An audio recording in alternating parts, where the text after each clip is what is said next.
ಶ್ರೀಮತೆ ರಾಮಾನುಜಾಯ ನಮಃ. ಗೋದಾ ಗೋವಿಂದ ಎಲ್ಲರಿಗೂ.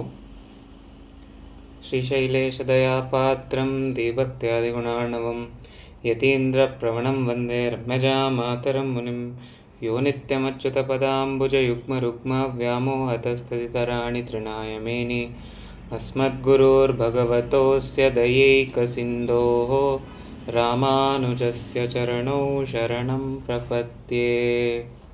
ಶ್ರೀಮತೆ ರಾಮಾನುಜಾಯ ನಮಃ. ಇವತ್ತಿನ ಟಾಪಿಕ್ ತಿರುಮಲೆ ಆದಮೇಲೆ ಕಾಂಚಿ ಕ್ಷೇತ್ರ ಮಹಾತ್ಮೆ ಅಂತ ನಾವೆಲ್ಲರೂ ಆಲ್ರೆಡಿ ಪೋಸ್ಟರಲ್ಲಿ ನೋಡಿದ್ದೀವಿ.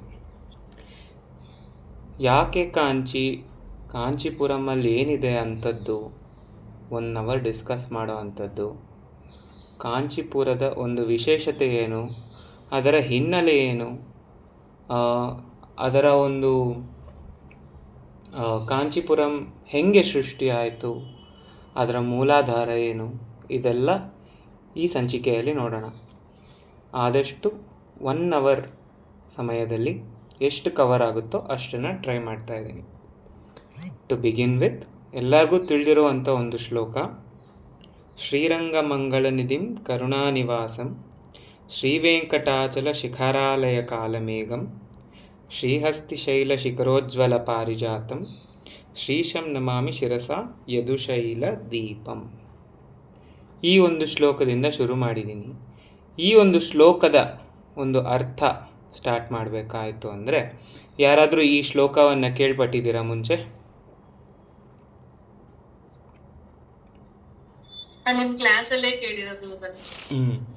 That famous song by MS Subbulakshmi, Rangapura Vihara, ಆ ಹಾಡು ಕೇಳಿರ್ಬೋದು. ಅಂದರೆ ಆ ಹಾಡಿನ ಒಂದು ಮುನ್ನುಡಿಯಲ್ಲಿ ಈ ಶ್ಲೋಕ ಬರುತ್ತೆ, ಶ್ರೀರಂಗಮಂಗಳನಿಧಿಂ ಕರುಣಾನಿವಾಸಂ ಅಂತ. ಇವಾಗ since it is the season of Char Dham ಅಂದರೆ ಯಾವುದು, ಎಷ್ಟು ಥರದ ಒಂದು ಚಾರ್ ಧಾಮ್ ಇದೆ ಅನ್ನೋದು ಯಾರಿಗಾದ್ರೂ ಗೊತ್ತಾ? ಇಂಟರಾಕ್ಟಿವ್ ಸೆಷನ್ ಆಗಿರೋದ್ರಿಂದ ಎಲ್ಲರೂ ಆನ್ಸರ್ ಮಾಡ್ಬೋದು. ಯಾವುದು ಆ 4 ಚಾರ್ ಧಾಮ್? ಪೂರಿ ಜಗನ್ನಾಥ್, ದ್ವಾರಕಾ, ಬದ್ರಿನಾಥ್, ಅಷ್ಟೇ ಗೊತ್ತಿರೋದು. 4ನೇದು ರಾಮೇಶ್ವರಂ. ಇದು 4 ಮೂಲೆಯಲ್ಲಿರುವಂಥ ಒಂದು ಚಾರ್ ಧಾಮ್. ಭಾರತದ ಒಂದು 4 ಮೂಲೆ ಇರುವಂಥ ಒಂದು ಚಾರ್ ಧಾಮ್. ಮೇಯ್ನ್ಲಿ ಚಾರ್ ಧಾಮ್ ಆಯಿತು ಅಂದರೆ ಈ 4 ಕ್ಷೇತ್ರಗಳು. ಇವಾಗ ಸಾಮಾನ್ಯ ಜನರೆಲ್ಲ ಹಿಮಾಚಲ ಪ್ರದೇಶಕ್ಕೆ ಹೋಗಿ ಚಾರ್ ಧಾಮ್ ಅಂತ ಮಾಡ್ಕೊಂಡು ಬರ್ತಾ ಇದ್ದಾರೆ. That is called Chhota Char Dham, which is Gangotri, Yamunotri, Badrinath, Kedarnath. ಇದು 4 ಸೇರಿದರೆ ಛೋಟಾ ಚಾರ್ ಧಾಮ್. ಇವಾಗ ಇದು 2 ಆಯಿತು ಒಂದು ಪದ್ಧತಿಗೆ.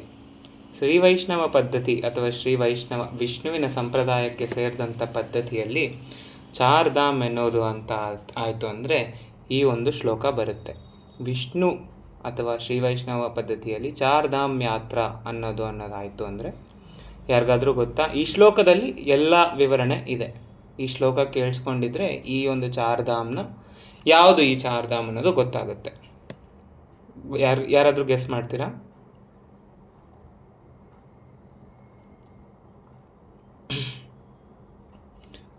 ಓಕೆ, ಮೊದಲನೇದಾಗಿ ಶ್ರೀರಂಗಮಂಗಳನಿಧಿಂ ಕರುಣಾನಿವಾಸಂ. ಶ್ರೀರಂಗಂ ಅದು ಮೊದಲನೇ ಧಾಮ. 2ನೇ ಧಾಮ ಶ್ರೀವೆಂಕಟಾಚಲ ಶಿಖರಾಲಯ ಕಾಲಮೇಘಂ, ತಿರುಮಲೆಯಲ್ಲಿ ಇರುವಂಥ ಒಂದು ಶ್ರೀನಿವಾಸನ ಒಂದು ದಿವ್ಯಕ್ಷೇತ್ರ 2ನೇ ಧಾಮ. ಶ್ರೀಹಸ್ತಿಶೈಲ ಶಿಖರೋಜ್ವಲ ಪಾರಿಜಾತಂ, ಶ್ರೀಹಸ್ತಿ ಶೈಲ ಎನ್ನುವುದು ಕಾಂಚೀಪುರಂನ ವರದರಾಜ ಸ್ವಾಮಿಯ ದೇವಸ್ಥಾನಕ್ಕೆ ಸಂಸ್ಕೃತದಲ್ಲಿ ಇರುವಂಥ ಒಂದು ಹೆಸರು. ಅದು 3ನೇ ಧಾಮ. ಶ್ರೀಶಂ ನಮಾಮಿ ಶಿರಸಾ ಯದುಶೈಲ ದೀಪಂ, 4ನೇ ಧಾಮ, ನಮ್ಮ ಕರ್ನಾಟಕಕ್ಕೆ ಸ್ವಂತವಾದಂಥ ಒಂದು ಧಾಮ, ಮೇಲುಕೋಟೆಯ ಚಲುವನಾರಾಯಣ ಸ್ವಾಮಿಯ ಒಂದು ಆಸ್ಥಾನ, 4ನೇ ಧಾಮ. ಈ 4 ಧಾಮಗಳು ಶ್ರೀವೈಷ್ಣವ ಸಂಪ್ರದಾಯಕ್ಕೆ ಚಾರ್ ಧಾಮ್ ಅಥವಾ 4 ಮುಖ್ಯವಾದಂಥ ಒಂದು ಧಾಮಗಳು ಆಗಿರುತ್ತದೆ.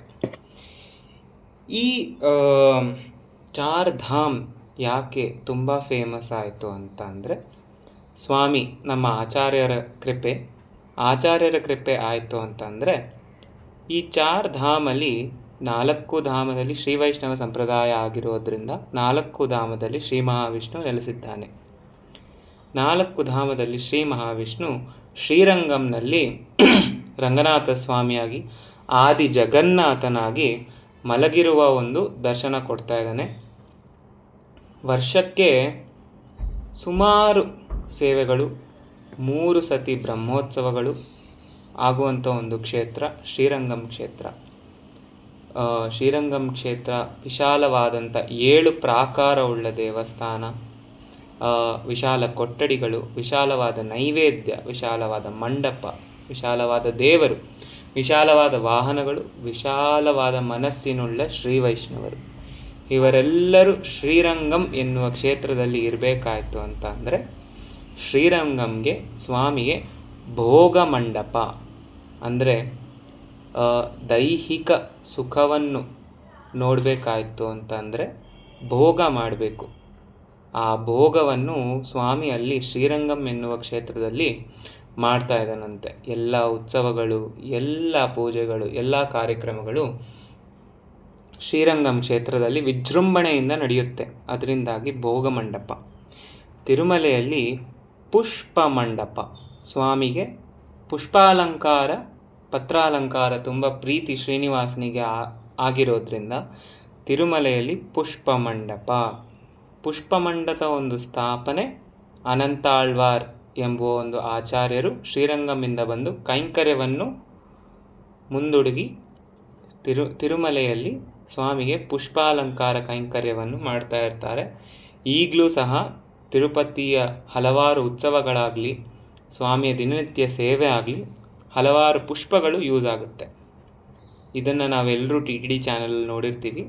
ಪುಷ್ಪ ಎನ್ನುವುದು ವಿಜೃಂಭಣೆಯಿಂದ, ವಿವಿಧವಾದಂಥ ಬಣ್ಣಗಳಿಂದ, ವಾಸನೆಯುಳ್ಳ ಪುಷ್ಪಗಳನ್ನು ಶ್ರೀನಿವಾಸ ತುಂಬ ಆನಂದದಿಂದ ಸ್ವೀಕರಿಸ್ತಾನೆ ಅನ್ನೋದರಿಂದಾಗಿ ತಿರುಮಲೆಯನ್ನು ಪುಷ್ಪ ಮಂಟಪ ಅಂತ ಕರಿತೀವಿ. ಕಂಚಿಯ ವರದರಾಜ ಸ್ವಾಮಿಯ ಆಸ್ಥಾನವನ್ನು ತ್ಯಾಗ ಮಂಟಪ ಅಂತ ಕರಿತೀವಿ. ಕಂಚಿಯ ವರದರಾಜ ಸ್ವಾಮಿ ತ್ಯಾಗಮೂರ್ತಿ. ಯಾರು ಕೇಳಿದ್ದನ್ನೆಲ್ಲ ಕೊಟ್ಬಿಡ್ತಾನೆ. ತ್ಯಾಗಮೂರ್ತಿ ಎನ್ನೋದಕ್ಕೆ ಹೆಸರು ಬರಬೇಕಾಯಿತು ಅಂದರೆ, ಒಂದು ಆಚಾರ್ಯನನ್ನು ಕೇಳಿದಾಗಲೂ ಸ್ವಾಮಿ ಸಹ ಅದನ್ನು ದಾನ ಅಂದರೆ ಕೊಟ್ಬಿಡ್ತಾನೆ. He will give it up. ಅದರಿಂದಾಗಿ ತ್ಯಾಗಮೂರ್ತಿ ಅಂತ ವರದರಾಜ ಸ್ವಾಮಿಗೆ ಹೆಸರು. ಮೇಲುಕೋಟೆಯ ಚಲುವನಾರಾಯಣ ಸ್ವಾಮಿಯ ಆಸ್ಥಾನ ಜ್ಞಾನ ಮಂಟಪ. ಕರ್ನಾಟಕ ಸಾಮ್ರಾಜ್ಯದಲ್ಲಿ ಸ್ವಾಮಿ ರಾಮಾನುಜಾಚಾರ್ಯರು ಹಲವಾರು ವರ್ಷಗಳು ಇರ್ತಾರೆ. ಆ ಹಲವಾರು ವರ್ಷಗಳು ಸ್ವಾಮಿ ಚಲುವನಾರಾಯಣನ ಆಸ್ಥಾನದಲ್ಲಿ ಇರಬೇಕಾಯಿತು ಅಂತಂದರೆ, ಜ್ಞಾನದ ಒಂದು ಜ್ಞಾನವನ್ನು ಹಂಚ್ತಾರೆ ಸ್ವಾಮಿ ರಾಮಾನುಜರು. ಎಲ್ರಿಗೂ ಸಂಪ್ರದಾಯವನ್ನು ಬೆಳೆಸ್ತಾರೆ. ಇದರಿಂದಾಗಿ ಮೇಲುಕೋಟೆಯ ಚಲುವನಾರಾಯಣ ಸ್ವಾಮಿಯ ಆಸ್ಥಾನ ಜ್ಞಾನ ಮಂಟಪ ಅನ್ನೋದು ಹೆಸರು. ಈ 4 ಆಸ್ಥಾನಗಳು ಶ್ರೀ ವೈಷ್ಣವ ಸಂಪ್ರದಾಯದಲ್ಲಿ ತುಂಬ ವಿಶಿಷ್ಟವಾದಂಥ ಚಾರ್ ಧಾಮ್ ಅನ್ನೋದು ನಾವು ತಿಳ್ಕೊಂಡ್ವಿ. ಇವಾಗ ಸಂಪ್ರದಾಯ ಎನ್ನುವುದು ಅಂತ ನೋಡಬೇಕಾಯ್ತು ಅಂದರೆ, ಕಂಚಿಯ ವರದರಾಜ ಸ್ವಾಮಿಯ ಬಳಿ ಶ್ರೀ ವೈಷ್ಣವ ಸಂಪ್ರದಾಯ 4 ಆಳ್ವಾರ್ಗಳು, ಹಲವಾರು ಆಚಾರ್ಯ ಪುರುಷರು ಈ ಒಂದು ಕ್ಷೇತ್ರದ ಹತ್ತಿರದಿಂದಲೇ ಅವತಾರ ಮಾಡಿದರು. ಇದರಿಂದಾಗಿ ಸಂಪ್ರದಾಯದ ಒಂದು starting point is Kanchi. Protection of the ಸಂಪ್ರದಾಯ ಒಂದು ಮುಘಲ್ ಟೈಮಲ್ಲಿ ಆಯಿತು, ಇನ್ನೊಂದು ಟೈಮಲ್ಲಿ ಆಯಿತು ಅಂದರೆ for more than 10 years or 12 years our acharyas, our granthas and Swami was protected in Tirumala. So Tirumala ಆಸ್ಥಾನ ಇದು ಪ್ರೊಟೆಕ್ಷನ್ ಮಾಡಿದಂಥ, ರಕ್ಷಣೆ ಮಾಡಿದಂಥ ಒಂದು ಆಸ್ಥಾನ ತಿರುಮಲೆಯ ಆಸ್ಥಾನ. ಮೇಲುಕೋಟೆಯ ಚಲುವನಾರಾಯಣ ಸ್ವಾಮಿಯ ಆಸ್ಥಾನ ಸಂಪ್ರದಾಯವನ್ನು ಪಾಪ್ಯುಲರೈಸ್ ಮಾಡ್ತು.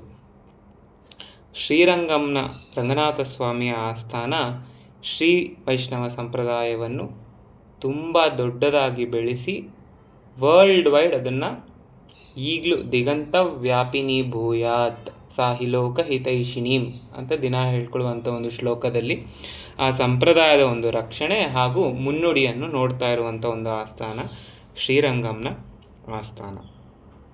ಇವಾಗ ಚಾರ್ ಧಾಮಲ್ಲಿ ಕಾಂಚೀಪುರಂ ಕಾಂಚೀಪುರಂನ ಒಂದು ವೈಶಿಷ್ಟ್ಯತೆ ಇದೆ. ತಿರುಮಲೆಯ ವೈಶಿಷ್ಟ್ಯತೆ ನಾವು ಹಿಂದಿನ 2 ಸಂಚಿಕೆಯಲ್ಲಿ ನೋಡಿದ್ದೀವಿ. ಕಾಂಚೀಪುರಂನ ಒಂದು ವೈಶಿಷ್ಟ್ಯತೆ ಈ ಸಂಚಿಕೆಯಿಂದ ನೋಡ್ತಾ ಇದ್ದೀವಿ. Kanchipuram, why is Kanchipuram famous? ಯಾರಾದರೂ ಹೇಳ್ಬೋದಾ? I am sure everyone has been to Kanchipuram. So many of you have come to Kanchipuram with me. Saris, of course ladies. ದೇವಸ್ಥಾನಗಳು ತುಂಬಾ ಇದೆ ಅಲ್ಲಿ, ದಿವ್ಯ ದೇಶಗಳು. ಕಾಂಚೀಪುರಂನಲ್ಲಿ ಕಂಚಿ ಕಾಮಾಕ್ಷಿ ದೇವಸ್ಥಾನ. ಅಲ್ಲಿ ಚಿತ್ರಗುಪ್ತನ್ಗೆ ಒಂದ್ ದೇವಸ್ಥಾನ ಇದೆ. ಅಲ್ಲಿ ರಾಮಾನುಜಾಚಾರ್ಯರಿಗೆ ಶಿಕ್ಷಣ ಆಯ್ತು ಕಂಚಿಯಲ್ಲಿ. ಶಿಕ್ಷಣ ಆಗಿದ್ದು ಮಧುರಾಂತಕಮಲ್ಲಿ, ಅದು ಆಮೇಲೆ ನೋಡೋಣಂತೆ. ಓಕೆ, ಕಾಂಚೀಪುರಂ ಎಲ್ಲರಿಗೂ ಗೊತ್ತಿದೆ, ಎಲ್ಲರೂ ಭೇಟಿ ನೀಡಿದ್ದೀರ.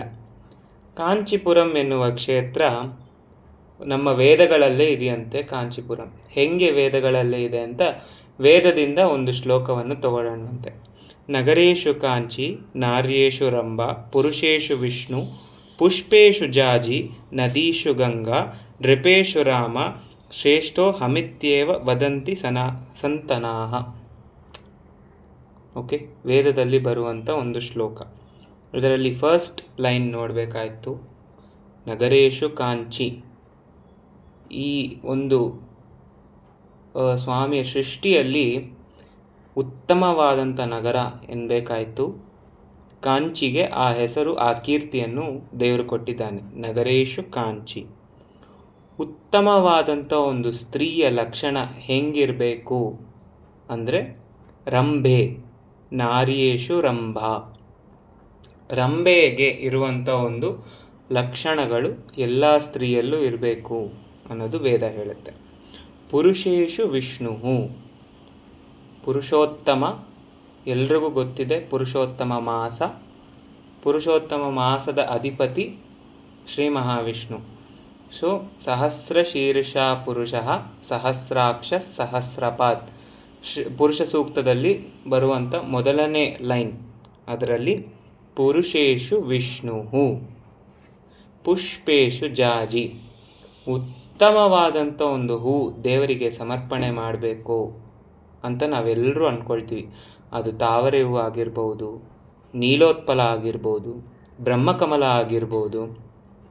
ಇದು ಯಾವುದೇ ಹೂ ಉತ್ತಮವಾದಂಥ ಎಲ್ಲ ಹೂವಿಗೂ ಉಳ್ಳ ಲಕ್ಷಣಗಳು ಈ ಯಾವುದೇ ಹೂವಿಗೂ ಇಲ್ಲ. ಅದಕ್ಕೆ ವೇದದಲ್ಲಿ ಪುಷ್ಪೇಶು ಜಾಜಿ, ಜಾಜಿ ಪುಷ್ಪಕ್ಕೆ ಇರುವಂಥ ಒಂದು ಸುವಾಸನೆ, ಒಂದು ಲಕ್ಷಣೆ ಇನ್ಯಾವುದು ಪುಷ್ಪಕ್ಕೂ ಇಲ್ಲ. ಶ್ರೇಷ್ಠವಾದಂಥ ಒಂದು ಪುಷ್ಪ ಜಾಜಿ ಅಂತ ವೇದ ಹೇಳುತ್ತೆ. ನದೀಶು ಗಂಗಾ, ಗಂಗಾ ನದಿ ಈ ಪ್ರಪಂಚದಲ್ಲಿ ಎಲ್ಲ ನದಿಗಿಂತ ಉತ್ತಮವಾದಂಥ ನದಿ. ಯಾಕೆ?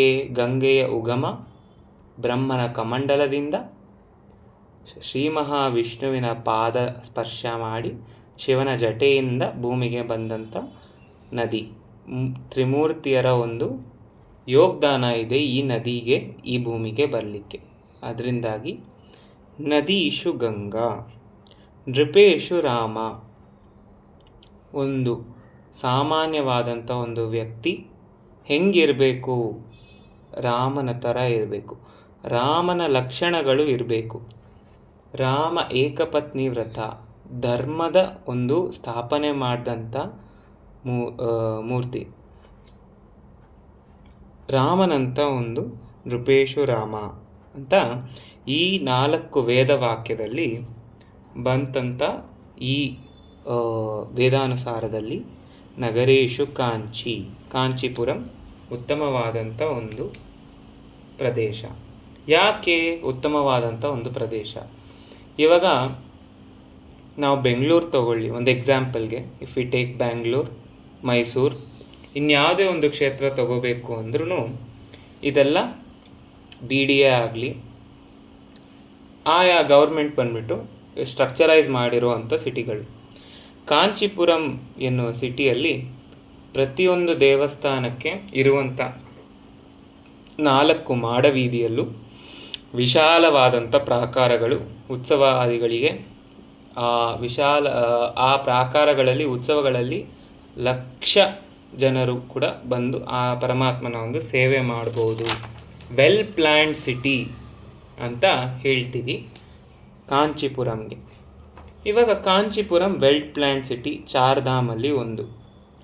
If all of you have heard one ಶ್ಲೋಕ, ನಮ್ಮ ಭಾರತ ದೇಶದಲ್ಲಾಗಲಿ ಈ ಭೂಮಂಡದಲ್ಲಾಗಲಿ 7 ಸಿಟಿಗಳು, 7 ಕ್ಷೇತ್ರಗಳು ಮುಕ್ತಿದಾಯಕ ಮೋಕ್ಷದಾಯಕ ಕ್ಷೇತ್ರಗಳು. ಆ 7 ಕ್ಷೇತ್ರಗಳು ಯಾವುದು ಅಂತ ಯಾರಿಗಾದ್ರೂ ಗೊತ್ತಾ?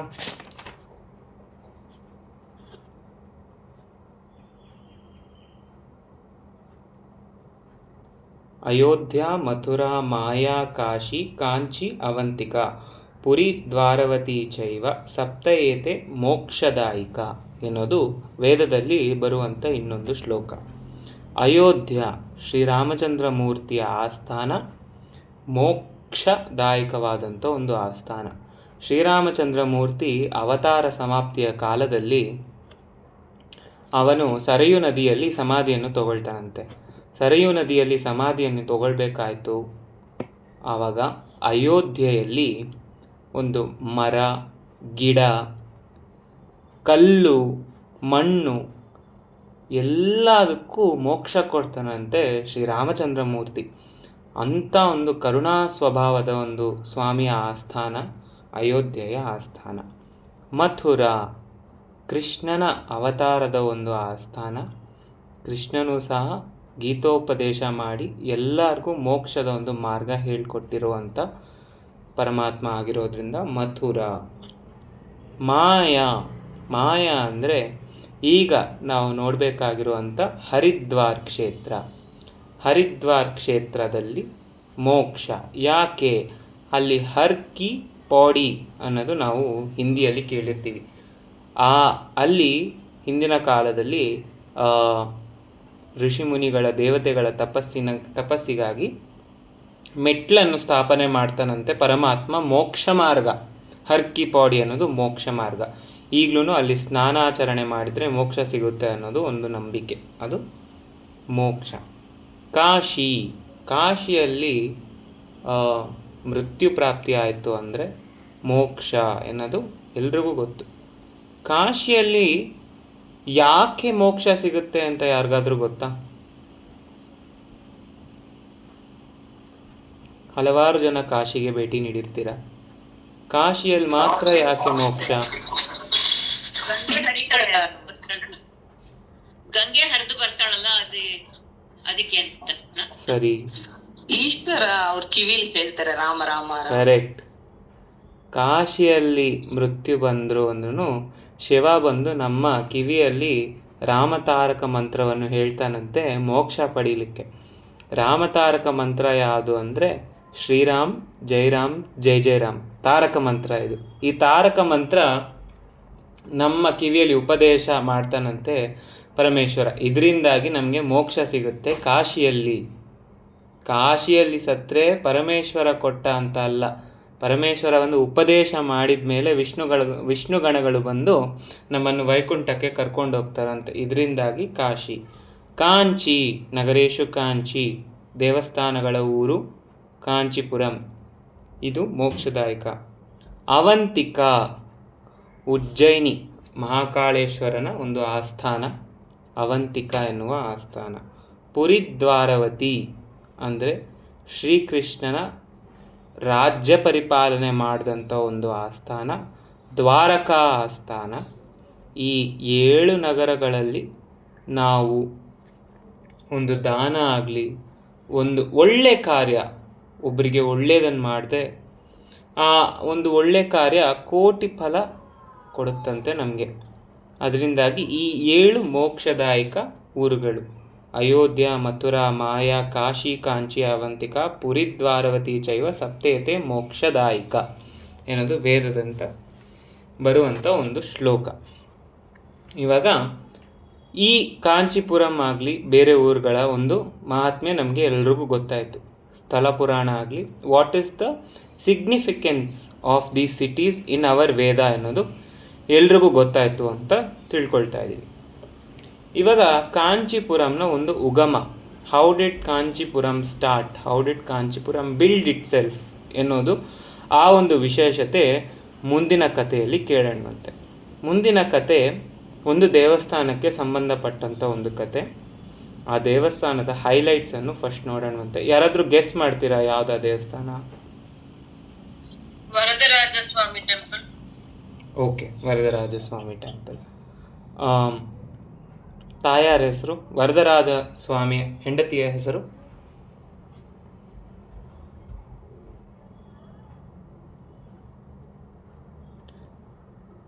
ಪೆರುಂದೇವಿ ತಾಯಾರ್. ಕಾಂಚೀಪುರಂಗೆ ಎಲ್ಲರೂ ಭೇಟಿ ಕೊಟ್ಟಿದ್ದೀರಾ ಅಂತ ಹೇಳಿದ್ರಿ ನನಗೆ. ವರದರಾಜ ಸ್ವಾಮಿ ದೇವಸ್ಥಾನಕ್ಕೆ ಹೋಗಿದ್ದೀರಾ ಎಲ್ರೂ?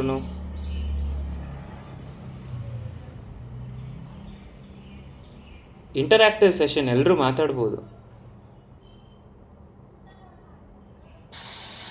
ಅತ್ತಿವರದವ್ರು ನೋಡಿದ್ವಿ, ದೇವಸ್ಥಾನ ಒಳಗ್ ಮೂಲ ಸನ್ನಿಧಿ ನೋಡ್ಲಿಲ್ಲ. ಅತ್ತಿವರದವ್ರು ನೋಡಿ. ಓಕೆ, ಸನ್ನಿಧಿ ನೋಡ್ಲಿಲ್ಲ, ಪೆರುಮಾಳ್ ನೋಡ್ಲಿಲ್ಲ. ಹೀಗೆ ವರದರಾಜ ಸ್ವಾಮಿಯ ಆಸ್ಥಾನ ಪೆರುಂದೇವಿ. ವರದರಾಜ ಸ್ವಾಮಿಯ ಆಸ್ಥಾನ, ಪೆರುಂದೇವಿ ತಾಯಾರ ಆಸ್ಥಾನ, ಕಾಂಚಿಯ ಒಂದು ಉಗಮ ಕಾರಣ. ಹೈಲೈಟ್ಸ್ ನೋಡಬೇಕಾಯ್ತು ಅಂದರೆ, ವರದರಾಜ ಸ್ವಾಮಿಯ ದೇವಸ್ಥಾನದಲ್ಲಿ ಯಾವುದೇ ಉತ್ಸವ ಆಯಿತು ಅಂದ್ರೂ ಸ್ವಾಮಿಯ ಒಂದು ಉತ್ಸವ ಮೂರ್ತಿ ಆಚೆ ಬರಬೇಕು ಅಂದರೆ ದೊಡ್ಡ ಒಂದು ಅಂಬ್ರೆಲ್ಲಾ, ಕೊಡೆ ಇಟ್ಕೊಂಡು ಬರ್ತಾರೆ. ಕಾಂಚೀಪುರಮಲ್ಲಿ ಇದ್ದಷ್ಟು ದೊಡ್ಡ ಕೊಡೆ, ಅಂಬ್ರೆಲ್ಲಾ ಯಾವುದೇ ದೇವಸ್ಥಾನದಲ್ಲೂ ಇಲ್ಲ. ವರದರಾಜ ಸ್ವಾಮಿ ಆಸ್ಥಾನದಲ್ಲಿ ಎಲ್ಲದಕ್ಕಿಂತ ದೊಡ್ಡ ಅಂಬ್ರೆಲ್ಲಾ ಯೂಸ್ ಮಾಡ್ತಾರೆ ಕಾಂಚೀಪುರಮಲ್ಲಿ. One highlight. Second highlight, Varadaraja ಸ್ವಾಮಿಯ ಬ್ರಹ್ಮೋತ್ಸವ ಅಂದರೆ ವೈಶಾಖ ಮಾಸದ ಬ್ರಹ್ಮೋತ್ಸವ ವರದರಾಜ ಸ್ವಾಮಿಗೆ ನಡಿಬೇಕು. ಆ ಬ್ರಹ್ಮೋತ್ಸವದಲ್ಲಿ ಗರುಡ ಸೇವೆಯ ದಿನ ಲಕ್ಷಾದಿ ಮಂದಿಗಳು ಬಂದು ವರದರಾಜ ಸ್ವಾಮಿಯ ದರ್ಶನ ಮಾಡ್ತಾರಂತೆ. ಆ ಗರುಡ ಸೇವೆಯಲ್ಲಿ ಆ ಒಂದು ಬ್ರಹ್ಮೋತ್ಸವ 10-12 ದಿನಗಳ ಕಾಲ ನಡೆಯುವಂಥ ಒಂದು ಬ್ರಹ್ಮೋತ್ಸವ, ವರ್ಲ್ಡ್ ಫೇಮಸ್ ಆದಂಥ ಒಂದು ಬ್ರಹ್ಮೋತ್ಸವ. ಆ ಬ್ರಹ್ಮೋತ್ಸವದಲ್ಲಿ ಕಾಂಚೀಪುರಂನ ವಿಷ್ಣುಕಾಂಚಿ, ಶಿವಕಾಂಚಿ 2 ಭಾಗಗಳನ್ನು ಮಾಡಬೇಕು. ವಿಷ್ಣುಕಾಂಚಿಯಲ್ಲಿ ವರದರಾಜ ಸ್ವಾಮಿ ಬಂದು ಶಿವಕಾಂಚಿ ಅಥವಾ ಮೇಯ್ನ್ ಸರ್ಕಲ್ ಏನಿದೆ ಕಾಂಚೀಪುರಂನಲ್ಲಿ, ಆ ಸರ್ಕಲ್ ತನಕ ಬಂದು ಹೋಗಬೇಕು. ಇಟ್ಸ್ ಅ ಡಿಸ್ಟೆನ್ಸ್, ತುಂಬಾ ದೂರ ಇದೆ. ಆ ದಿನ ಆ ಬ್ರಹ್ಮೋತ್ಸವ ಟೈಮಲ್ಲಿ ಅಷ್ಟು ತನಕ ಬಂದು ಸ್ವಾಮಿ ಹೋಗ್ತಾನೆ. ಅದು ಬಿಸಿಲಾಗಲಿ ಮಳೆ ಆಗಲಿ ಯಾವುದೇ ರೀತಿಯ ಒಂದು ವೆದರ್ ಕಂಡೀಷನ್ ಇದ್ರೂ ವರದರಾಜ ಸ್ವಾಮಿಯ ಉತ್ಸವ ಸ್ಕಿಪ್ ಆಗೋದಿಲ್ಲ.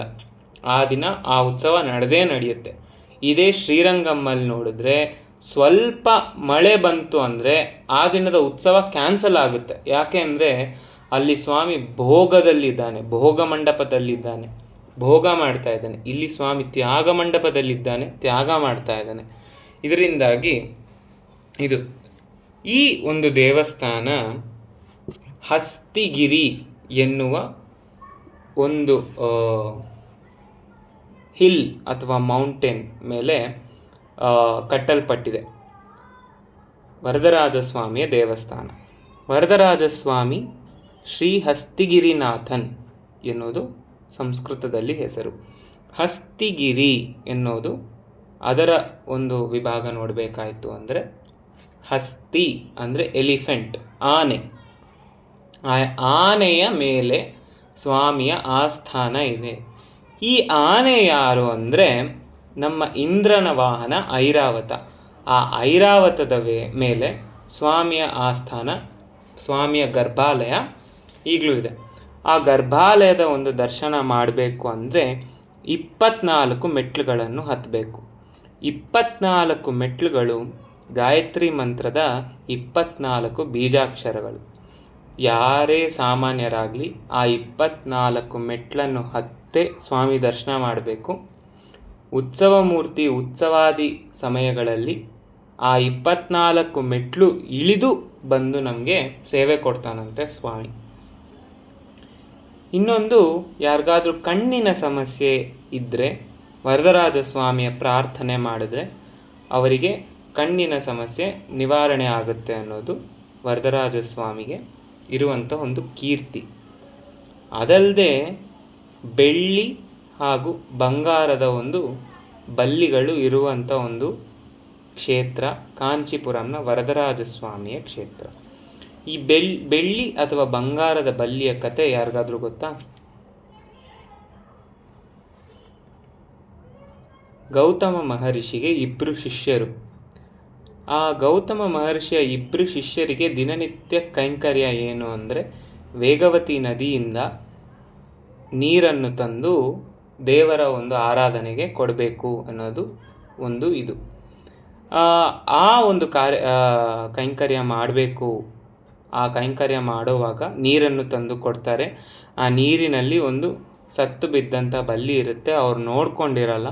ಅದನ್ನು ತಂದು ಗೌತಮ ಋಷಿ ಮುಂದೆ ಇಟ್ಟಾಗ ಗೌತಮ ಋಷಿಗೆ ಕೋಪ ಬಂದು ಅವರಿಬ್ಬರ ಶಿಷ್ಯರಿಗೆ ಶಾಪ ಕೊಡ್ತಾನೆ ಗೌತಮ ಋಷಿ.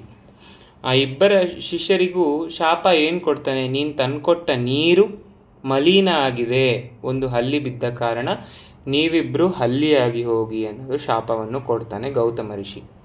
ಗೌತಮ ಋಷಿ ಆ ಶಾಪ ಕೊಡ್ತಾನೆ. ಆಮೇಲೆ ಅವರಿಬ್ಬರೂ ಋಷಿಯ ಪಾದಕ್ಕೆ ಬಿದ್ದು ಕ್ಷಮೆ ಕೇಳಿದಾಗ ಗೌತಮ ಋಷಿಗೆ ಅರ್ಥ ಆಗುತ್ತೆ, this was not a wanted crime, ಇದು ಅವ್ರು ಬೇಕು ಅಂತ ಮಾಡಿಲ್ಲ, ಗೊತ್ತಿಲ್ಲದೆ ಮಾಡಿರೋ ಒಂದು ಕಾರಣಕ್ಕಾಗಿ ಅವರಿಗೆ ಶಾಪ ವಿಮೋಚನೆ ಹೇಳ್ತಾರೆ.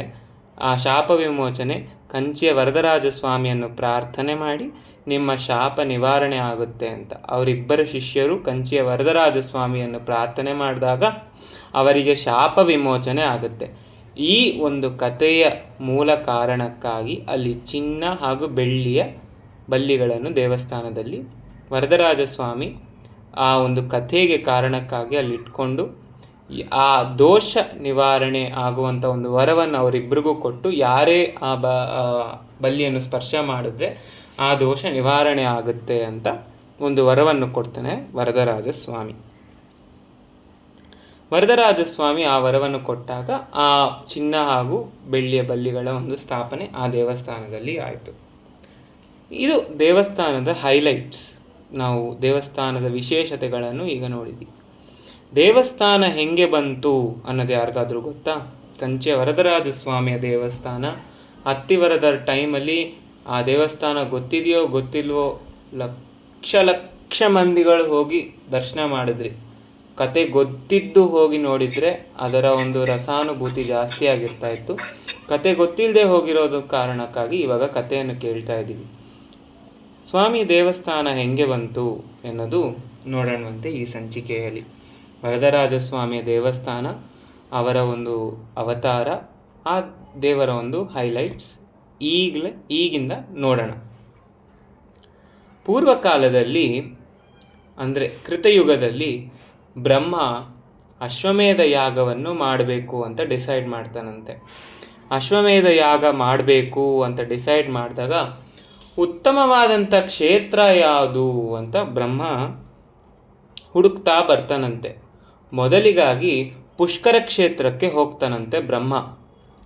ಪುಷ್ಕರ ಕ್ಷೇತ್ರಕ್ಕೆ ಹೋದಾಗ ಶ್ರೀ ಮಹಾವಿಷ್ಣು ತೀರ್ಥ ರೂಪದಲ್ಲಿ ಅಂದರೆ ಕಲ್ಯಾಣಿಯ ರೂಪದಲ್ಲಿ ಇದ್ನಂತೆ. ಕಲ್ಯಾಣಿ ರೂಪದಲ್ಲಿ ಮಹಾವಿಷ್ಣು ಇದ್ದಾನೆ. ಇಲ್ಲಿ ನಾನು ಯಾಗ ಮಾಡಿದೆ ಅಂದರೆ ನನಗೆ ಫಲ ಕೊಡೋಕ್ಕೆ ಸ್ವಾಮಿಗೆ ಅಷ್ಟು ಅನುಕೂಲ ಇರೋದಿಲ್ಲ ಅಂತ ಆ ಒಂದು ಜಾಗನ ಅವರು ಚೂಸ್ ಮಾಡಲ್ಲ. ಸೆಕೆಂಡ್ ಕ್ಷೇತ್ರಕ್ಕೆ ಹೋಗ್ತಾನಂತೆ ಬ್ರಹ್ಮ, ನೈಮಿಷಾರಣ್ಯಕ್ಕೆ ಹೋಗ್ತಾರಂತೆ. ನೈಮಿಷಾರಣ್ಯಕ್ಕೆ ಹೋದಾಗ ಅಲ್ಲಿ ಕಾಡಿನ ರೂಪದಲ್ಲಿ ಶ್ರೀ ಮಹಾವಿಷ್ಣು ಇದ್ದಾನೆ. ಕಾಡಿನ ರೂಪದಲ್ಲಿದ್ದರೆ ಶ್ರೀ ಮಹಾವಿಷ್ಣು ಯಜ್ಞಯಾಗಾದಿ ಫಲವನ್ನು ಕೊಡಬೇಕಾಯ್ತು ಅಂದರೆ ಕಷ್ಟ ಆಗುತ್ತೆ ಅಂತ ತಿಳ್ಕೊಂಡು ಆ ಜಾಗವನ್ನು ಪರಿತ್ಯಜಿಸಿ ಶ್ರೀ ಮಹಾವಿಷ್ಣುವಿನ ಒಂದು ಸ್ಮರಣೆ ಮಾಡ್ತಾನಂತೆ ಬ್ರಹ್ಮ. ಉತ್ತಮವಾದಂಥ ಒಂದು ಕ್ಷೇತ್ರವನ್ನು ಹೇಳು ನನಗೆ ಸ್ವಾಮಿ, ನಾನು ಅಲ್ಲಿ ಹೋಗಿ ಅಶ್ವಮೇಧ ಯಾಗವನ್ನು ಪೂರ್ತಿ ಮಾಡ್ತೀನಿ ಅಂತ ಬ್ರಹ್ಮ ಮಹಾವಿಷ್ಣುವಲ್ಲಿ ಮೊರೆ ಇಡ್ತಾನಂತೆ. ಆ ಒಂದು ಮೊರೆ ಇಟ್ಟಾಗ ಶ್ರೀ ಮಹಾವಿಷ್ಣು ಸತ್ಯವ್ರತ ಕ್ಷೇತ್ರಕ್ಕೆ ಹೋಗಿ ಅಲ್ಲಿ ನೀನು ಅಶ್ವಮೇಧ ಯಾಗವನ್ನು ಪೂರ್ಣ ಮಾಡಿದ್ರೆ ನಿನಗೆ ಸಂಪೂರ್ಣವಾದಂಥ ಫಲವನ್ನು ನಾನು ಕೊಡ್ತೀನಿ ಅಂತ ಹೇಳ್ತಾನಂತೆ ಶ್ರೀ ಮಹಾವಿಷ್ಣು. ಸತ್ಯವ್ರತ ಕ್ಷೇತ್ರ ಯಾವುದು ಅಂದರೆ ನಾವು ಈಗ ನೋಡಿದಂಥ ಕಾಂಚೀಪುರಂ ಕ್ಷೇತ್ರ. ಸತ್ಯವ್ರತ ಕ್ಷೇತ್ರಕ್ಕೆ ಬ್ರಹ್ಮ ಬರ್ತಾನೆ. ಆ ಕ್ಷೇತ್ರದಲ್ಲಿ ಬಂದು ಯಜ್ಞಯಾಗಾದಿಗಳನ್ನು ಎಲ್ಲ ಆಯೋಜನೆ ಮಾಡ್ತಾನೆ. ಆ ಯಜ್ಞದ ಒಂದು ಕಾರ್ಯಕ್ರಮದಲ್ಲಿ ಅರ್ಜೆಂಟ್ ಇರಬೇಕೇನೋ ಬ್ರಹ್ಮನಿಗೆ, ಸರಸ್ವತಿ ದೇವಿನ ಕೂಡಿಸ್ಕೊಳ್ಳೋಕ್ಕೆ ಬದಲಾಗಿ ಸಾವಿತ್ರಿ ದೇವಿನ ಅಂದರೆ ಗಾಯತ್ರಿ ದೇವಿನ ಕೂಡಿಸ್ಕೊಂಡು ಯಜ್ಞವನ್ನು ಆರಂಭ ಮಾಡ್ತಾನಂತೆ ಬ್ರಹ್ಮ. ಧರ್ಮಪತ್ನಿ ಆಗಿರೋಂಥ ಸರಸ್ವತಿ ದೇವಿ ಸದಾ ಜೊತೆಯಲ್ಲಿ ಇರಬೇಕು ಅಂತ ಡಿಸೈಡ್ ಮಾಡಿದಂಥ ಸರಸ್ವತಿ ದೇವಿನ ಯಾಗಕ್ಕೆ ನಿಮಂತ್ರಣೆ ಕೊಡದೆ, ಯಾಗದಲ್ಲಿ ಇನ್ವೈಟ್ ಮಾಡದೆ, ಆ ಕೈಂಕರ್ಯಕ್ಕೆ ಯೂಸ್ ಮಾಡದೆ ಸಾವಿತ್ರಿ ದೇವಿ ಜೊತೆಗೆ ಯಾಗವನ್ನು ಸ್ಟಾರ್ಟ್ ಮಾಡ್ತಾನೆ ಬ್ರಹ್ಮ. ಇವಾಗ ಸರಸ್ವತಿ ದೇವಿಗೆ ಕೋಪ ಬರುತ್ತೆ. ಸರಸ್ವತಿ ದೇವಿಗೆ ಕೋಪ ಬಂದ ಕಾರಣ ಏನು ಮಾಡ್ತಾಳೆ ಸರಸ್ವತಿ ದೇವಿ? ಸರಸ್ವತಿ ದೇವಿ ಯಾಗವನ್ನು ಫುಲ್ಲಾಗಿ ಸ್ಟಾಪ್ ಮಾಡಬೇಕು ಅನ್ನೋ ಉದ್ದೇಶ ತಗೊಳ್ತಾಳೆ. ಯಾಕೆ ಕೋಪ ಬಂದಿರುತ್ತೆ? ಯಾಗ ಯಾಕೆ ಮಾಡ್ತಾ ಇದ್ದಾರೆ ಅನ್ನೋದು ಗೊತ್ತಿರಲ್ಲ.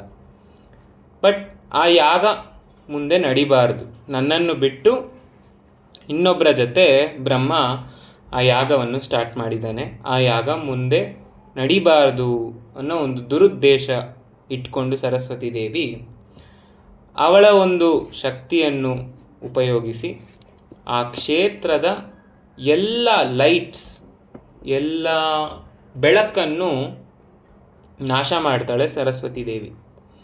ಆ ಕ್ಷೇತ್ರದ ಎಲ್ಲ ಬೆಳಕನ್ನು ನಾಶ ಮಾಡಿದಾಗ ಯಾಗ ಹೆಂಗೆ ಮುಂದೆ ಹೋಗುತ್ತೆ ಅನ್ನೋದು ನಾನು ನೋಡ್ತೀನಿ ಅನ್ನೋದು ಸರಸ್ವತಿ ದೇವಿ ಕೊಟ್ಟಂಥ ಫಸ್ಟ್ ಚಾಲೆಂಜ್ ದೇವರಿಗೆ. ಆ ಫಸ್ಟ್ ಚಾಲೆಂಜ್ನ ಬ್ರಹ್ಮ ಮತ್ತೆ ಯಾಗದ ನಡುವಿನಲ್ಲಿ ಪ್ರಾರ್ಥನೆ ಮಾಡ್ತಾನೆ ಶ್ರೀ ಮಹಾವಿಷ್ಣುಗೆ, ನಿನ್ನಗೋಸ್ಕರ ಈ ಯಾಗವನ್ನು ತೊಡಗಿದ್ದೇನೆ, ನೀನೇ ರಕ್ಷಣೆ ಮಾಡಬೇಕು ಅಂತ ಬ್ರಹ್ಮ ಪ್ರಾರ್ಥನೆ ಮಾಡಿದಾಗ ಸ್ವಾಮಿ ದೀಪಪ್ರಕಾಶ ಪೆರುಮಾಳಾಗಿ ಬಂದು ಮರಕತ್ತವಲ್ಲಿ ತಾಯಾರ ಜೊತೆಗೆ ಬಂದು ಆ ಎಲ್ಲ ಯಾಗಕ್ಕೂ ದೀಪದ ಬೆಳಕಿನಲ್ಲಿ ಆ ಯಾಗವನ್ನು ಮುಂದೆ ನಡೆಸ್ಕೊಡ್ತಾನಂತೆ. ದೀಪಪ್ರಕಾಶ ಪೆರುಮಾಳ್ ಕೈಯಲ್ಲಿ ದೀಪವನ್ನು ಇಟ್ಕೊಂಡು ಬಂದು ಯಜ್ಞಯಾಗಕ್ಕೆ ಬೆಳಕನ್ನು ಕೊಡ್ತಾನೆ. ಈಗಲೂ ನಾವು ನೋಡ್ಬೋದು ಆ 108 ದಿವ್ಯ ದೇಶಗಳಲ್ಲಿ ಕಾಂಚೀಪುರಮಲ್ಲಿ ಇರುವಂಥ ದಿವ್ಯ ದೇಶದಲ್ಲಿ ಒಂದಾದಂಥ ದೀಪಪ್ರಕಾಶ ಪೆರುಮಾಳ್ನ ಆಸ್ಥಾನ ಈ ಕಥೆಯ ಭಾಗದಾಗಿ ಆ ಆಸ್ಥಾನ ಉತ್ಪತ್ತಿಯಾಗಿದೆ. ಈ ಒಂದು ಸನ್ನಿವೇಶ ಆಯಿತು. ಮತ್ತೆ ಯಾಗ ಸ್ಟಾರ್ಟ್ ಆಯಿತು, ಮುಂದೆ ಹೋಗ್ತಾ ಬಂತು. ಸರಸ್ವತಿ ದೇವಿಯ ಕೋಪಕ್ಕೆ ಇನ್ನೂ ಶಾಂತ ಆಗಿಲ್ಲ ಆಕೆಯ ಕೋಪ. ಆವಾಗ ಭೂತಗಳನ್ನು, ಪ್ರೇತಗಳನ್ನು, ಪಿಶಾಚಿಗಳನ್ನು ಎಲ್ಲ ಇಂಥ ರಾಕ್ಷಸರನ್ನೆಲ್ಲ ಈ ಒಂದು ಕ್ಷೇತ್ರಕ್ಕೆ ಬಿಟ್ಬಿಡ್ತಾಳಂತೆ, ಯಾಗವನ್ನು ಸಂಪೂರ್ಣವಾಗಿ ನಾಶ ಮಾಡಬೇಕು ಅಂತ ಹೇಳಿ. ಇವರೆಲ್ಲ ಇದನ್ನು ಒಂದು ಪ್ಲಸ್ ಪಾಯಿಂಟ್ ಆಗಿ ಇಟ್ಕೊಂಡು ಬರ್ತಾರೆ ಈ ಕ್ಷೇತ್ರಕ್ಕೆ. ಪುನಃ ಬ್ರಹ್ಮ ಪ್ರಾರ್ಥನೆ ಮಾಡ್ತಾನೆ ಸ್ವಾಮಿಗೆ. ಆ ಪ್ರಾರ್ಥನೆಯನ್ನು ಮೇಲ್ಕೊಂಡು ಸ್ವಾಮಿ ಅಷ್ಟಭುಜ ಪೆರುಮಾಳ್ ಅಂದರೆ 8 ಕೈಯುಳ್ಳ ಸ್ವಾಮಿಯಾಗಿ ಬಂದು ಪದ್ಮಾಸಿನಿ ತಾಯರ ಜೊತೆಗೆ ಬಂದು ಆ ಎಲ್ಲ ರಾಕ್ಷಸ ಭೂತ ಪ್ರೇತ ಪಿಶಾಚಿಗಳನ್ನು ಸಂಹಾರ ಮಾಡ್ತಾನಂತೆ. ಈ ಅಷ್ಟಭುಜ ಪೆರುಮಾಳ್ ಮೂಲಮೂರ್ತಿಯ ಒಂದು ಹೆಸರು. ಉತ್ಸವ ಮೂರ್ತಿಯ ಹೆಸರು ಗಜೇಂದ್ರವರದ ಪೆರುಮಾಳ್. ಏನು ಗಜೇಂದ್ರವರದ ಪೆರುಮಾಳ್? ಗಜೇಂದ್ರ ಮೋಕ್ಷದ ಒಂದು ಕತೆ. ಗಜೇಂದ್ರ ಮೋಕ್ಷ ಒಂದು ಕಾಲಕ್ಕೆ ನೈಮಿಷಾರಣ್ಯದಲ್ಲಿ ನಡೆದಂಥ ಒಂದು ಕತೆ. ಗಜೇಂದ್ರ ಮೋಕ್ಷದಲ್ಲಿ ಎಲ್ರಿಗೂ ಗಜೇಂದ್ರ ಮೋಕ್ಷ ಗೊತ್ತಿದ್ದಂಗೆ ನೈಮಿಷಾರಣ್ಯದಲ್ಲಿ ನಡೀತು. ಆ ಕಥೆಯನ್ನು ಸ್ಮರಿಸುತ್ತಾ ಇನ್ನೂ ಭಕ್ತರಿಗೆ, ಇನ್ನೂ ಋಷಿಗಳಿಗೆ ಆ ಕಥೆಯನ್ನು ಇನ್ನೊಮ್ಮೆ ತೋರಿಸ್ಬೇಕು ಎನ್ನೋ ಕಾರಣಕ್ಕಾಗಿ ಕಾಂಚಿ ಕ್ಷೇತ್ರದಲ್ಲಿ ರೀಕ್ರಿಯೇಟ್ ಮಾಡ್ತಾನೆ ಭಗವಂತ. ಈ ಗಜೇಂದ್ರ ಪರದ ಸ್ವಾಮಿ, ಅಷ್ಟಭುಜ ಸ್ವಾಮಿಯ ಒಂದು ದೇವಸ್ಥಾನದಲ್ಲಿ ಅಲ್ಲಿರುವಂಥ ಕಲ್ಯಾಣಿಯಲ್ಲಿ ಇನ್ನೊಮ್ಮೆ ಕ್ರಿಯೇಟ್ ಆಗುತ್ತೆ ಗಜೇಂದ್ರ ಮೋಕ್ಷದ ಕಥೆ. ಏನಾಯಿತು ಗಜೇಂದ್ರ ಮೋಕ್ಷದ ಕಥೆ ಅಂದರೆ, ಗಜೇಂದ್ರ ಹಾಗೂ ಒಂದು ಕ್ರೋಕೊಡೈಲ್, ಈ ಎರಡು ಜೀವಿಗಳ ನಡುವೆ ನಡೆದಂಥ ಒಂದು ಕತೆ ಗಜೇಂದ್ರ ವರದನ ಕತೆ. ಈ ಗಜೇಂದ್ರ ಯಾರು ಅಂದರೆ, ಹಿಂದಿನ ಜನ್ಮದಲ್ಲಿ ಇಂದ್ರದ್ಯುಮ್ನ ಎನ್ನುವ ಒಬ್ಬ ರಾಜ. ಇಂದ್ರದ್ಯುಮ್ನ ಎನ್ನುವ ಒಬ್ಬ ರಾಜನಿಗೆ ಅವನ ನಿತ್ಯ ಕರ್ಮಗಳು ರಾಜ್ಯ ಪರಿಪಾಲನೆ ಮಾಡಬೇಕು. ಈ ಒಂದು ಕೃತುವಿನಲ್ಲಿ ಆ ರಾಜ್ಯಕ್ಕೆ ಬಂದ ಅಗಸ್ತ್ಯ ಋಷಿಯನ್ನು ಗಮನಿಸುವುದಿಲ್ಲ. ಅದರಿಂದಾಗಿ ಅಗಸ್ತ್ಯ ಋಷಿ ನೀನು ಆನೆಯಾಗಿ ಹೋಗಬೇಕು ಅನ್ನೋ ಒಂದು ಶಾಪ ಕೊಡ್ತಾರಂತೆ ಇಂದ್ರದ್ಯುಮ್ನ ಮಹಾರಾಜನಿಗೆ. ಅದರಿಂದಾಗಿ ಇಂದ್ರದ್ಯುಮ್ನ ಮಹಾರಾಜ ಗಜೇಂದ್ರನಾಗಿ ಹೋಗ್ತಾನೆ. ಇಂದ್ರದ್ಯುಮ್ನ ಮಹಾರಾಜನಿಗೆ ಕೃಷ್ಣನ ಮೇಲೆ, ಪುರುಷೋತ್ತಮನಿಗೆ ತುಂಬ ಪ್ರೀತಿ ಇರೋದ್ರಿಂದ ಗಜೇಂದ್ರನ ರೂಪದಲ್ಲಿ ಇರಬೇಕು, ಆದ್ರೂ ಕೈಂಕರ್ಯ ಮಾಡಬೇಕು ಅಂತ ಗಜೇಂದ್ರ ಒಂದು ಆನೆ ರೂಪದಲ್ಲೂ ಸ್ವಾಮಿಗೆ ದಿನನಿತ್ಯ ಕೈಂಕರ್ಯ ಮಾಡ್ತಾ ಇರ್ತಾನೆ. ಈಗ ಹೂ ಎನ್ನುವ ಒಬ್ಬ ಗಂಧರ್ವ, ಅವನಿಗೆ ದೇವಲ ಎನ್ನುವ ಒಂದು ಋಷಿಯಿಂದ ಶಾಪ ಬರುತ್ತೆ. ಯಾಕೆ? ದೇವಲ ಎನ್ನುವ ಋಷಿ ಸಂಧ್ಯಾವಂದನೆ ಮಾಡಬೇಕು ಆ ಸಮಯದಲ್ಲಿ. ಆ ಹೂ ಎನ್ನುವ ಗಂಧರ್ವ ಆ ಋಷಿಯ ಒಂದು ಕಾಲನ್ನು ಆ ನದಿಯಲ್ಲಿ ಎಳಿಬೇಕಾಯಿತು. ಆ ದೇವಲ ಋಷಿ ಹೂ ಎನ್ನುವ ಗಂಧರ್ವಕ್ಕೆ ನೀನು ಕ್ರೋಕೊಡೈಲ್ ಆಗಿ ಹೋಗು ಅಂತ ಶಾಪ ಕೊಡ್ತಾನೆ. ಇವಾಗ ಇವರಿಬ್ಬರು ಗಜೇಂದ್ರ ಹಾಗೂ ಕ್ರೋಕೊಡೈಲ್ ಆಗಿ ಇದ್ದಾರೆ. ಅವರಿಗೆ ಶಾಪ ವಿಮೋಚನೆ ಕೊಡಬೇಕು. ಗಜೇಂದ್ರನಿಗೆ ಕೈಂಕರ್ಯದ ಒಂದು ಭಾವನೆ. ಅವನು ಒಂದು ಪುಷ್ಕರಿಣಿಗೆ ಬಂದು ದಿನನಿತ್ಯ ತಾವರೆ ಹೂ ತಗೊಂಡೋಗಿ ದೇವರಿಗೆ ಅರ್ಪಣೆ ಮಾಡ್ತಾ ಇರ್ತಾನೆ ಆ ಪುಷ್ಕರಣಿಯಿಂದ. ಆ ಪುಷ್ಕರಣಿಯಲ್ಲಿ ಈ ದಿನ ತಾವರೆ ಹೂ ತಗೋಬೇಕು ಅಂತ ಬರ್ತಾನೆ ಗಜೇಂದ್ರ. ಅದೇ ಸಮಯ ನೋಡಿ ಈ ಕ್ರೋಕೊಡೈಲ್ಗೆ ಆ ಜನ್ಮದ ಬುದ್ಧಿ ಇನ್ನೂ ಬಿಟ್ಟಿರೋದ್ರಿಲ್ಲ, ಕಾಲನ್ನು ಎಳೆಯೋ ಒಂದು ಬುದ್ಧಿ ಇನ್ನೂ ಹೋಗಿರೋದ್ರಿಲ್ಲ. ಆದರೆ ಆ ಗಂಧರ್ವ ಆಗಲಿ ಆ ಮಹಾರಾಜ ಆಗಲಿ ಇಬ್ಬರು ಮಹಾವಿಷ್ಣುವಿನ ಭಕ್ತರು. ಆ ಕ್ರೋಕೊಡೈಲ್ ಬಂದು ಈ ಆನೆಯ ಒಂದು ಕಾಲನ್ನು ಹಿಡ್ಕೊಳ್ಳುತ್ತೆ. ಈ ಹಿಡ್ಕೊಂಡೇ ಇರುತ್ತೆ. ಆನೆನೂ ಏನು ಮಾಡಲ್ಲ, ಕ್ರೋಕೊಡೈಲು ಏನು ಮಾಡಲ್ಲ. ಇವರಿಬ್ಬರ ನಡುವೆ ಇರುವಂಥ ಒಂದು ಯುದ್ಧ 1000 ವರ್ಷಗಳು ನಡೆಯುತ್ತೆ. 1000 ಇಯರ್ಸ್. 1000 ಇಯರ್ಸ್ ಆನೆ ಆ ಕಷ್ಟವನ್ನು ಸಹನೆ ಮಾಡ್ತಾನೇ ಇರುತ್ತೆ. ಆನೆಯ ಮನಸ್ಸಿನಲ್ಲಿ ನನ್ನ ಸ್ವಾಮಿ ಬಂದು ನನ್ನ ಕಾಪಾಡ್ತಾನೆ ಅನ್ನೋದು. ದೇವಾನುದೇವತೆಗಳು ಕಾಯ್ತಾ ಇರ್ತಾರಂತೆ ಆನೆ ಯಾವ ದೇವತೆಯನ್ನು ಕರೆಯುತ್ತೆ ಅಂತ. ಇಂದ್ರ, ಬ್ರಹ್ಮ, ಶಿವ, ಎಷ್ಟು ದೇವತೆಗಳಿದ್ದಾರೆ ಎಲ್ಲರೂ ಕಾಯ್ತಾ ಇರ್ತಾರಂತೆ. ಕರೆದಿದ್ದ ತಕ್ಷಣ ನಾನು ಹೋಗ್ತೀನಿ, ಆ ಆನೆನ ರಕ್ಷಣೆ ಮಾಡ್ತೀನಿ ಅಂತ ಕಾಯ್ತಾ ಇರ್ತಾನೆ. ಆದರೆ ಆನೆ 1000 ವರ್ಷ ಯಾರನ್ನು ಕರೆಯಲ್ಲ. ಈ 1000ನೇ ವರ್ಷ ಆನೆ ಕಿರ್ಚ್ಕೊಳ್ಳುತ್ತಂತೆ. ಏನಂತ ಕಿರ್ಚ್ಕೊಳ್ಳುತ್ತೆ ಯಾರಿಗಾದ್ರೂ ಗೊತ್ತಾ?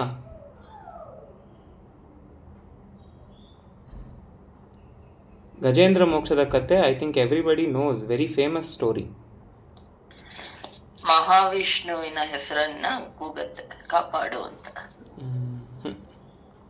ಇಲ್ಲ, ಕೂಗಲ್ಲ.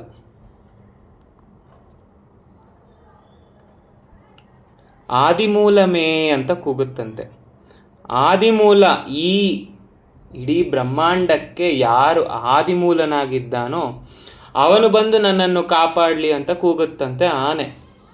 ಇದನ್ನು ಕೂಗಿದ ತಕ್ಷಣ ಶ್ರೀ ಮಹಾವಿಷ್ಣು ಮಹಾಲಕ್ಷ್ಮಿ ಜೊತೆ ಇದ್ದಾಗ ಆ ಯೋಗನಿದ್ರೆಯಲ್ಲಿ ಇರಬೇಕಾಗಿರೋ ಒಂದು ಕಾರಣಕ್ಕಾಗಿ ಚತುರ್ಭುಜಗಳಲ್ಲಿ ಗರುಡ ವಾಹನದಲ್ಲಿ ಕುತ್ಕೊಂಡು ಇಮ್ಮಿಡಿಯೇಟ್ ಒಂದು ಕ್ಷಣನೂ ಕಾಯ್ದೆ ಬರ್ತಾನಂತೆ. ಅವನು ಬರೋ ವೇಗ ಹೆಂಗಿರುತ್ತೆ ಲಕ್ಷ್ಮಿಯ ಒಂದು ಸೆರಗು ಮಹಾವಿಷ್ಣುವಿನ ಪಂಚೆಗೆ ಸುತ್ಕೊಂಡಿರುತ್ತಂತೆ. ಅದನ್ನು ಸಹ ಬಿಡಿಸ್ದೆ ಅಷ್ಟು ಬೇಗ ಬಂದಿದ್ದಾನಂತೆ ಗರುಡನ ಮೇಲೆ ಕುತ್ಕೊಂಡು ಶ್ರೀ ಮಹಾವಿಷ್ಣು. ಅರ್ಧ ದಾರಿ ಬಂದಂತೆ ವೈಕುಂಠದಿಂದ ಅರ್ಧ ದಾರಿ ಬಂದು ಗರುಡನನ್ನು ಹೇಳಿ, ಗರುಡನ್ಗೆ ನೀನು ನಿಲ್ಲಿಸು, ಇಲ್ಲಿಂದ ನೀನು ನನ್ನ ಮೇಲೆ ಕೂತ್ಕೋ, ನಾನು ಹೋಗ್ತೀನಿ, ನೀನು ಹೋಗ್ತಾ ಇರೋ ಸ್ಪೀಡ್ ನನಗೆ ಸರಿ ಹೋಗ್ತಿಲ್ಲ, ಅಲ್ಲಿ ನನ್ನ ಭಕ್ತ ನನಗೋಸ್ಕರ ಕಾಯ್ತಾ ಇದ್ದಾನೆ, ನೀನು ನನ್ನ ಮೇಲೆ ಕೂತ್ಕೋ. ಯಾವಾಗಲೂ ಗರುಡ ವಾಹನ ಅಂತ ನೋಡಬೇಕು ಅಂದರೆ ಸ್ವಾಮಿ ಗರುಡನ ಮೇಲೆ ಇರ್ತಾನೆ. ಆದರೆ ಗಜೇಂದ್ರ ಮೋಕ್ಷದ ಕಥೆಯಲ್ಲಿ ಗರುಡ ಸ್ವಾಮಿ ಮೇಲೆ ಕೂತ್ಕೊಂಡು ಬೇಗ ಬರ್ತಾರಂತೆ ಈ ಗಜೇಂದ್ರನ ಒಂದು ರಕ್ಷಣೆಗಾಗಿ.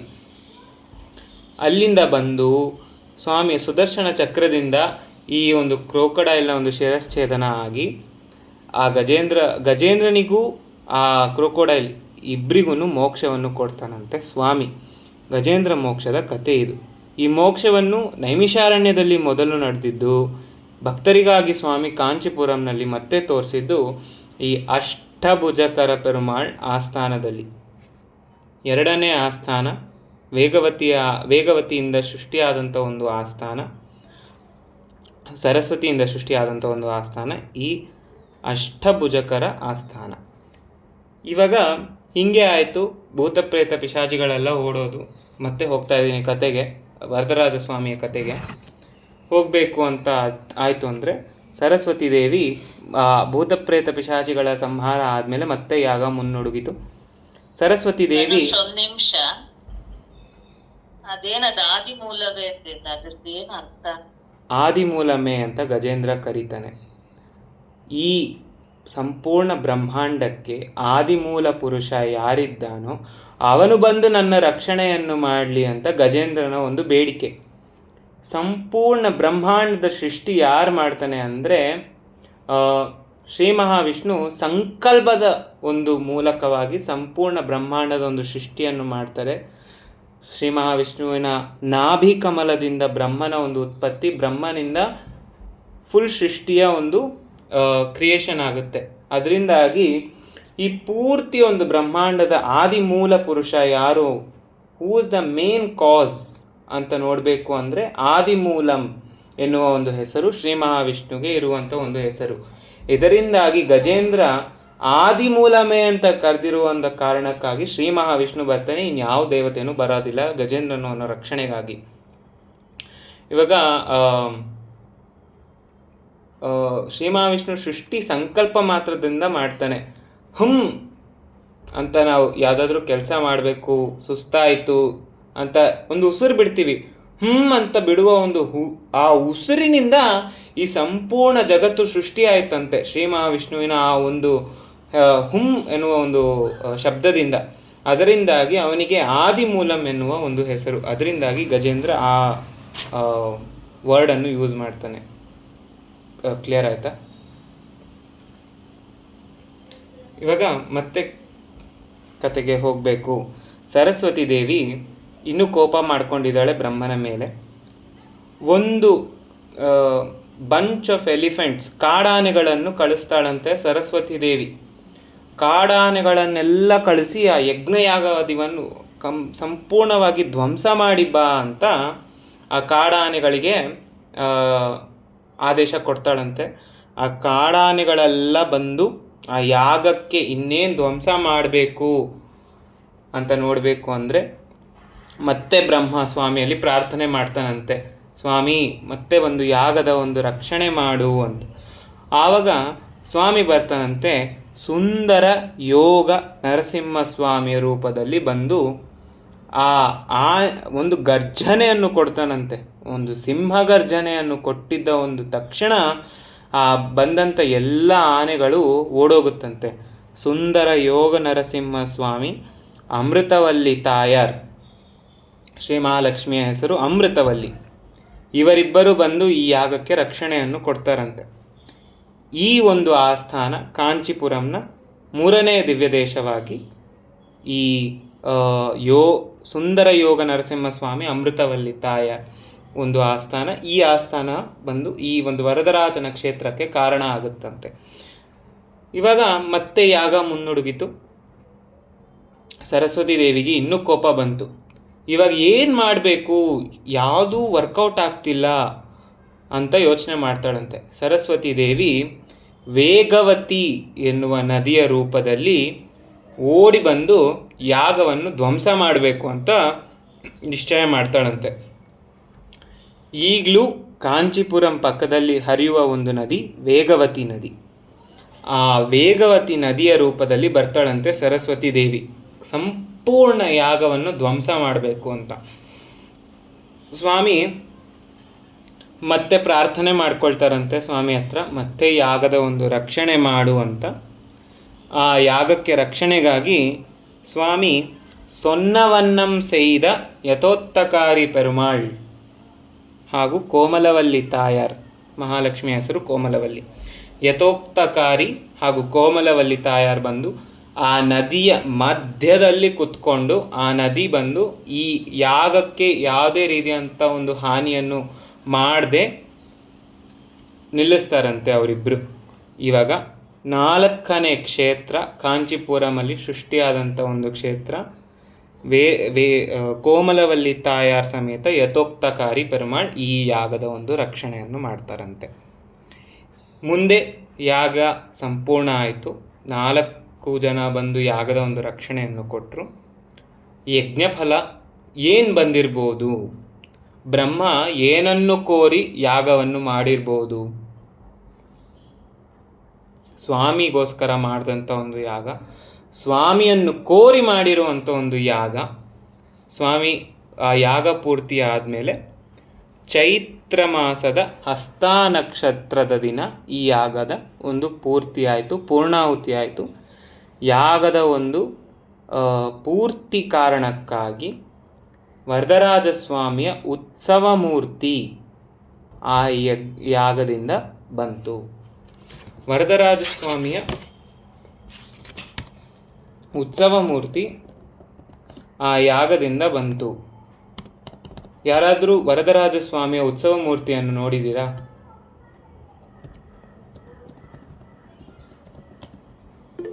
ಇಲ್ಲ. ಒಂದು ನಿಮಿಷ ಸ್ಕ್ರೀನ್ ಶೇರ್ ಮಾಡ್ತಾ ಇದ್ದೀನಿ, ಎಲ್ರಿಗೂ ತೋರಿಸ್ತೀನಿ.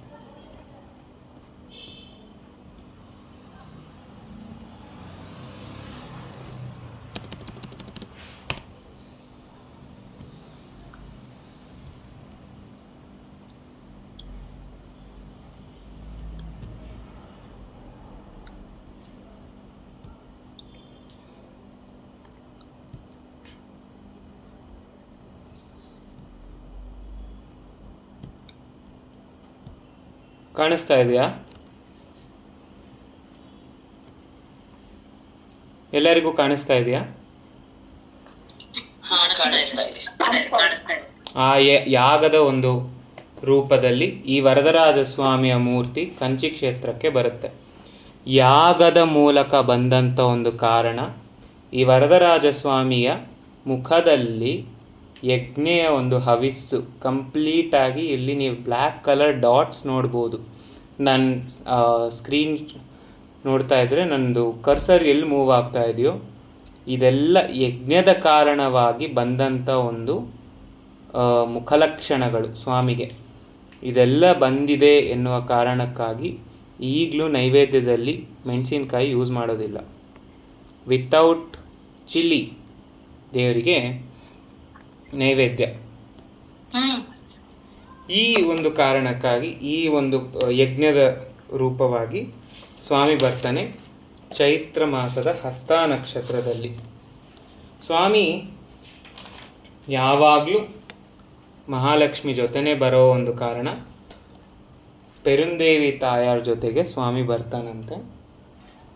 ಆ ಯಜ್ಞೆಯ ಒಂದು ಫಲವನ್ನು ಕೊಡಬೇಕು ಅಂತ ಇವಾಗ ಯಜ್ಞೆಯ ಒಂದು ಪೂರ್ಣಾಹುತಿಯ ರೂಪದಲ್ಲಿ ಈ ನಮ್ಮ ವರದರಾಜ ಸ್ವಾಮಿಯ ಉತ್ಸವ ಮೂರ್ತಿ ನಮಗೆ ಸಿಕ್ತು. ಯಜ್ಞೆಯ ಒಂದು ಫಲವನ್ನು ಸ್ವಾಮಿ ಸ್ವತಃ ಬಂದು ಕೊಡಬೇಕು ಅನ್ನೋದು ಬ್ರಹ್ಮನ ಒಂದು ಕೋರಿಕೆ. ಈಗ ಆ ಬ್ರಹ್ಮನ ಕೋರಿಕೆಗೆ ಹೆಂಗೆ ಅಂದರೆ, ಆ ವೇಗವತಿ ನದಿಯಲ್ಲಿ ಅತ್ತಿ ವೃಕ್ಷವು ಬರುತ್ತಂತೆ. ಅತ್ತಿ ವೃಕ್ಷ ಬಂದು ಆ ಯಜ್ಞಕ್ಕೆ ಬರುತ್ತೆ. ಆ ಅತ್ತಿ ವೃಕ್ಷದಿಂದ ಆಕಾಶವಾಣಿ ಬರುತ್ತೆ. ಇದು ನನ್ನ ರೂಪ, ವಿಶ್ವಕರ್ಮ ಇದಕ್ಕೆ ನನ್ನ ರೂಪವನ್ನು ಕೊಟ್ಟು ಮೂಲಸ್ಥಾನದಲ್ಲಿ ಶಂಖಚಕ್ರ ಗದಾ ಪದ್ಮ ಸಮೇತನಾಗಿ ಶ್ರೀ ಮಹಾವಿಷ್ಣುವಿನ ಒಂದು ಮೂರ್ತಿಯಾಗಿ ದೇವರಾಜ ಸ್ವಾಮಿಯಾಗಿ ಆ ಮೂರ್ತಿಯ ಒಂದು ಸ್ಥಾಪನೆ ಗರ್ಭಗೃಹದಲ್ಲಿ ಪುಣ್ಯಕೋಟಿ ವಿಮಾನದಲ್ಲಿ ಮಾಡಬೇಕು ಎನ್ನುವ ಒಂದು ಆದೇಶ ಶ್ರೀ ಮಹಾವಿಷ್ಣು ಬರುತ್ತೆ. ಆ ಒಂದು ರೂಪದಲ್ಲಿ ನಮ್ಮ ಕಂಚಿಯ ಕ್ಷೇತ್ರದಲ್ಲಿ ಒಂದು ಸಾವಿರಾರು ವರ್ಷಗಳ ಹಿಂದೆ ತನಕ ಇದ್ದಂಥ ಮೂರ್ತಿ, ಮೂಲ ಮೂರ್ತಿ ಶ್ರೀ ಅತ್ತಿವರದರಾಜ ಸ್ವಾಮಿಯ ಮೂರ್ತಿ ಪುಣ್ಯಕೋಟಿ ವಿಮಾನದಲ್ಲಿ ಇತ್ತಂತೆ. ಇಲ್ಲಿಗೆ 1 hour ಆಯಿತು. ಇಷ್ಟು ಕತೆ ವರದರಾಜ ಸ್ವಾಮಿ ಬಗ್ಗೆ ಹೇಳಿದ್ದೀನಿ. ಕಂಚಿಯಲ್ಲಿ ಟೋಟಲ್ ಆಗಿ 15 ದಿವ್ಯ ದೇಶಗಳು. ಇವಾಗ ಈ ಕಥೆಯಲ್ಲಿ ನಾವು 5 ದಿವ್ಯ ದೇಶಗಳನ್ನು ನೋಡಿದ್ದೀವಿ. ವರದರಾಜ ಸ್ವಾಮಿಯ ಒಂದು ಉದ್ಭವ, ಯಥೋಕ್ತಕಾರಿ ಪೆರುಮಾಳ್, ಸುಂದರ ಯೋಗ ನರಸಿಂಹ ಸ್ವಾಮಿಯ ರೂಪ, ಅಷ್ಟಭುಜ ಪೆರುಮಾಳ್, ದೀಪಪ್ರಕಾಶ ಪೆರುಮಾಳ್, ಟೋಟಲ್ ಆಗಿ 5 ಕ್ಷೇತ್ರಗಳನ್ನು ಇವತ್ತು ನೋಡಿದ್ದೀವಿ. ಮುಂದಿನ ಸಂಚಿಕೆಯಲ್ಲಿ ಕಾಂಚೀಪುರಮಿನ ಇನ್ನೂ ಹಲವಾರು ವಿಷಯಗಳನ್ನು ನಿಮ್ಮಲ್ಲಿ ಹಂಚಿಕೊಳ್ತೀನಿ ನಾನು. ಆಕಾರತ್ರಯ ಸಂಪನ್ನಾಂ ಅರವಿಂದ ನಿವಾಸಿನೀಂ ಅಶೇಷ ಜಗತಿ ಸಿದ್ಧೀಂ ವಂದೇ ವರದವಲ್ಲಭಾಂ ಅಸ್ತು ಶ್ರೀಸ್ತನ ಕಸ್ತೂರಿ ವಾಸನಾವಾಸಿತೋರಸೆ ಶ್ರೀಹಸ್ತಿಗಿರಿನಾಥಾಯ ದೇವರಾಜಾಯ ಮಂಗಳಂ. ಯಾರಿಗಾದ್ರೂ ಏನಾದರೂ ಡೌಟ್ ಇದೆಯಾ ಇದ್ರ ತನಕ?